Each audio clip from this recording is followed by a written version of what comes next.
Now, it seems to me, if I thought about it, a lot of times, like the textbook that we use here when we talk about pronouns has all of about a page and a half of a unit for pronouns, and in that page and a half, they very quickly talk about personal pronouns, he, she, it, things like that. I don't think it helps the student a ton. And I certainly don't think it does a lot to make the student think a little bit as they get into writing because we use pronouns differently. Sometimes we use them to describe, and sometimes they're hard to line up with verbs. We talked about linking verbs and helping verbs last week. Sometimes that plays into how we use pronouns. So I thought about this. Let's just think about nouns as person, places, and things. Pronouns aren't that hard, but they are a little bit more complicated sometimes. Now, so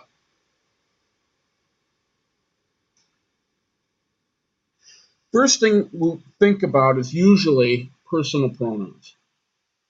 Students recognize these, and that's really the simplest thing. Lori, this is what you're looking at on the board. You can tell that if I have a sentence, her handed in her paper, well, that's not right. It should be she. So if I look at this before I get too far along, that's what students recognize. First person pronouns are pronouns that prevent us from referring to ourselves by name. They include I, me, we, us, in the singular and plural. I and we are subjects. If this were a French class or a Latin class, I might be talking about the nominative case. They might possibly show up as predicate nouns if I have a linking verb. All I'm going to say here without beating you up on minutia, think of linking verbs again as if they were an equal sign. Subject, equal sign, complement. Well, that predicate noun, if it shows up as a pronoun, is going to have to reflect that subject. So then we get we or she or I or he. We wouldn't have us or them or her. I'll worry about that a little bit further as we go on. Additionally, a first person pronoun needs to come second when it is a compound subject. I love the observation from my toddler like research on the subject. This goes back to the Middle Ages and maybe the Dark Ages in England, a time when we actually had manners, a time when you, Greg, would hold the door for whoever you were with. You came second, right? Also, you made sure you walked on the inside if two of you were walking in front of a residence because you never quite knew what was being thrown out the window. But that's a different think about that. Anyways, the pronoun always comes second. Harry and I played catch in the yard. Me and Harry played catch in the yard is never correct. I don't care what Ted Perry says on the 6 o'clock news. He butchers that all the time. The personal pronoun comes in second, and it's got to be a subject. If only I had one person as a subject, it wouldn't be me. Me was out in the yard. No, I was out in the yard. And again, Lori, that's what you recognize. I want to focus on basically what students identify. Do the easy part here. Harry threw the ball to me. To me is a prepositional phrase, just like the other sentence that you spotted on the board.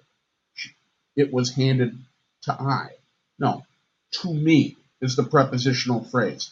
Our ears are conditioned to hear that. And my complement here is in the next. I have a linking verb was. It was I that answered the phone. Me is not the correct pronoun.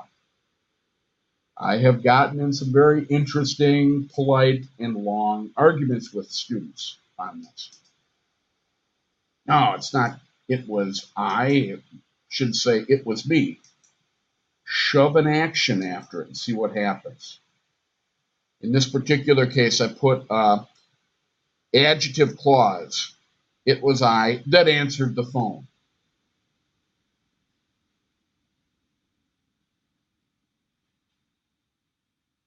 Rayanne can program a computer better than I, not better than me. If I want to check that, like I said, shove a verb at the end. Rayanne can program a computer better than I can. That sounds right. Rayanne can program a computer better than me can. That sound right to you? It's got to be I. It's got to be that subject pronoun. That's what I'm hammering on here. Second person personal pronouns appear as you in the singular and plural, whether they are subjects or objects. So you're off the hook there. Third person personal pronouns are like the first person personal pronouns. He and she are subjects, while him and her are objects. Them cannot be a subject, although demonstrative pronouns are something else. Barbecue sauce would be good on them, something like that. They'd use it as something other than. But this, that, these, those, we'll talk about as demonstrative pronouns someplace else. I will oftentimes in other classes walk in and say, I'll cancel class right now if you can start a sentence with the word them. It's a long pause. Maybe a couple of people will give it a try. But this, again, your ears already hear that. Okay? Them is not going to be a subject. They will be a subject. Right? Now, here's where I think we start maybe to veer. At least I know in this department I thought we did. What I say about possessive pronouns, I can also say about possessive nouns. A possessive pronoun will always act as an adjective where a noun exists. My what? Just as a possessive noun does. In other words, if I talk about something that is my, there's got to be a noun coming. Same thing is true. If I've talked about Brian's coffee over here, Brian's would be an adjective. The noun coffee would have to follow. The idea is a possessive pronoun works like an adjective. It has to introduce a noun. And my example is my car is parked on Main. My describes car. I couldn't just say car is parked on Main. Which one? My car.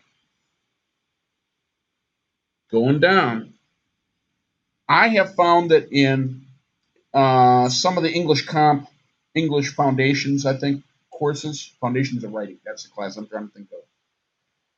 They don't really talk about relative pronouns as much as they talk about subordinate conjunctions, the things that begin some type of subordinate clause. I'm going to be picky here. One type of subordinate conjunction, when we talked about subordinate clauses, would be a relative pronoun. It begins an adjective clause. In other words, something that's not a complete thought that's going to work to describe a noun or a pronoun is right here going to begin with a relative pronoun. Who, whose, whom, which, or that. The kid whose backpack was leaking got off the bus. Whose backpack was leaking describes which kid. It's going to have to be right there. Like adjectives often do, it interrupts. Subject is kid. What did the kid do? The kid got off the bus. And somewhere in the middle, starting with a relative pronoun, is a descriptive clause telling me which kid. I couldn't move that one. Next, if you turn it over, I've got indefinite pronouns.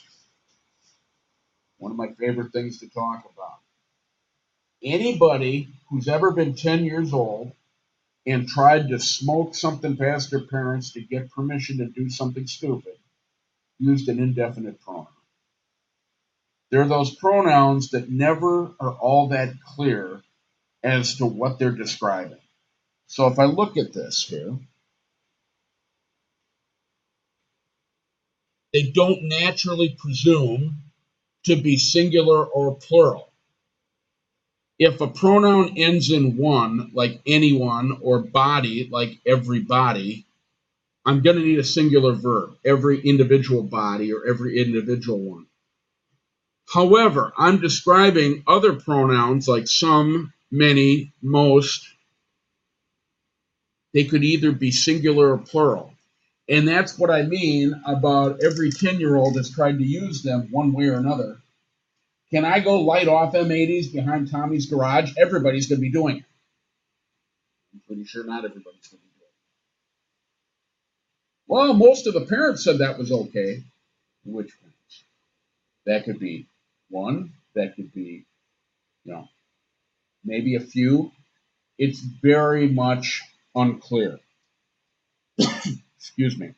Reflexive pronouns, I just happen to think of here, end in self. Myself, herself, itself. Please don't overuse them. Little goes a long way. You will find they show up a lot in interviews and things like that, particularly um, particularly after tournament games or something like that. Now, why don't you take a minute to circle the pronouns on this particular sheet, and we'll go through and correct them here in just a minute. Something tells me a few of you probably have done this already.